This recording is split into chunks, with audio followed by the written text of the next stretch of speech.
Sabe aquela pergunta, como é que as grandes ideias da fé saem da teoria e vão parar no nosso dia a dia? Como a crença vira, de fato, comportamento? Pois é, hoje a gente vai mergulhar em Efésios capítulo 4, que é basicamente um manual prático conectando aquilo que a gente acredita com o jeito que a gente vive. Para entender bem, imagine o livro de Efésios como um prédio de 2 andares. Os 3 primeiros capítulos são o térreo, a fundação. Ali a gente descobre tudo sobre a nossa posição em Cristo. Aí no capítulo 4, a gente sobe para o 2º andar, que é onde a gente aprende a viver nesse prédio. É a passagem do quem somos para e agora, como a gente vive. Tá, mas como é que se faz essa travessia da crença para a prática? É exatamente aqui que o capítulo 4 entra. Ele é a ponte que liga o que a gente sabe na cabeça com o que a gente faz com as mãos, com os pés, com a vida. E a chave para atravessar essa ponte está numa palavrinha minúscula, mas muito poderosa, pois. O apóstolo Paulo usa esse pois como uma dobradiça. Ele está dizendo basicamente, olha, por causa de tudo aquilo que eu falei que vocês são em Cristo, então vivam assim. De repente, não é mais só teoria, é a teologia pegando fogo e virando vida real. E qual é a primeira aplicação prática dessa teologia toda? É algo que talvez surpreenda: unidade. Antes de falar de qualquer outra regra ou ritual, o foco é em gente, em como a gente se relaciona com as outras pessoas. Mas não é uma unidade na marra, forçada, sabe? Paulo sabia que essa unidade tem que nascer de dentro para fora. Por isso ele não diz só o que fazer, mas também quem a gente precisa se tornar. É uma unidade que brota de um caráter que foi transformado. E o ponto de partida, o ingrediente número 1, é a humildade. Por quê? Porque, vamos combinar, orgulho e humildade não conseguem existir no mesmo ambiente.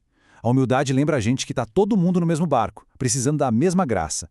Ela zera o placar e abre a porta para a gente se conectar de verdade. Depois vem a mansidão. E calma lá que mansidão é uma palavra que muita gente entende errado. Não tem nada a ver com ser fraco ou passivo. Pelo contrário, é força sob controle. É ter o poder de reagir com agressividade, mas escolher não fazer isso. Pensa num cavalo de corrida super forte, mas que obedece ao jockey. Isso é mansidão. E para fechar esse trio de qualidades, a gente tem a paciência, ou longanimidade. E não é só aquela paciência de fila de banco, não. É uma capacidade de aguentar firme as falhas dos outros, sem explodir, sem querer vingança. No fundo, é tratar os outros com a paciência que o próprio Deus tem com a gente. E essas atitudes todas, humildade, mansidão, paciência, elas não surgem do nada. Elas são a forma da gente viver uma unidade que, na verdade, já existe. Uma unidade que está firmada em 7 pilares, como um só corpo, um só espírito, uma só fé. A gente não está tentando criar a unidade. A gente é chamado para viver a unidade que já nos foi dada. Certo. Mas como é que uma comunidade inteira cresce e amadurece nessa unidade? Bom, a gente não é deixado sozinho nessa. Deus equipa a gente com ferramentas para a gente construir uns aos outros. E essas ferramentas são os dons espirituais. E aqui vem uma ideia que vira o nosso ego de cabeça para baixo. Esses dons não são para a gente. Não são medalhas para a gente exibir ou para benefício próprio. O único objetivo deles é servir e fortalecer a comunidade inteira. O foco é sempre para fora. A gente tende a pensar logo naqueles dons mais, digamos, espetaculares, né? Mas a Bíblia mostra uma variedade enorme. A capacidade de contribuir com alegria, de mostrar misericórdia para quem está sofrendo, ou simplesmente de ajudar nos bastidores.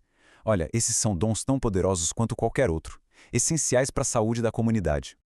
E o que acontece quando todo mundo põe seu dom para jogo? O resultado é uma comunidade que amadurece, que fica estável, firme. Não é só crescer em número, é crescer em profundidade, se tornando mais forte, mais resiliente, juntos. E essa maturidade toda não é só para bonito, não. Ela serve como uma proteção. É uma âncora num mar de ideias confusas. Uma defesa contra o engano espiritual, que é justamente o próximo perigo que Paulo nos alerta. Isso nos joga direto numa pergunta que parece que foi escrita ontem de manhã. Com tanta ideia nova, tanta tendência, tanto modismo espiritual pipocando por aí o tempo todo, como é que a gente se mantém firme na verdade?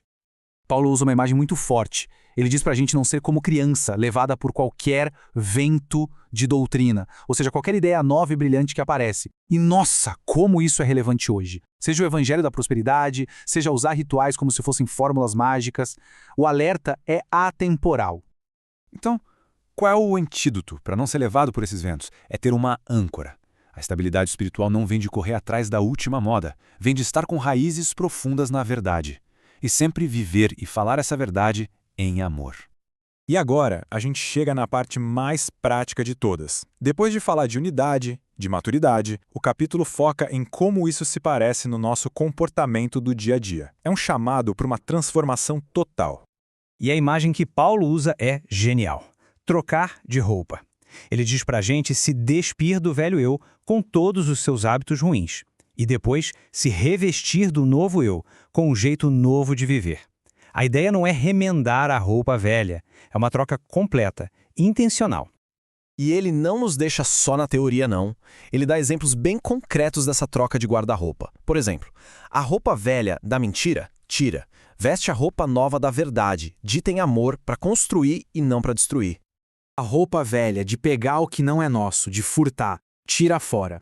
E a roupa nova é trabalhar. Mas olha só a mudança de mentalidade. Trabalhar não só para o próprio sustento, mas para ter o que repartir com quem precisa. A lógica é completamente invertida. A roupa velha da palavra torpe, da conversa que destrói, da fofoca, do xingamento, fora com ela.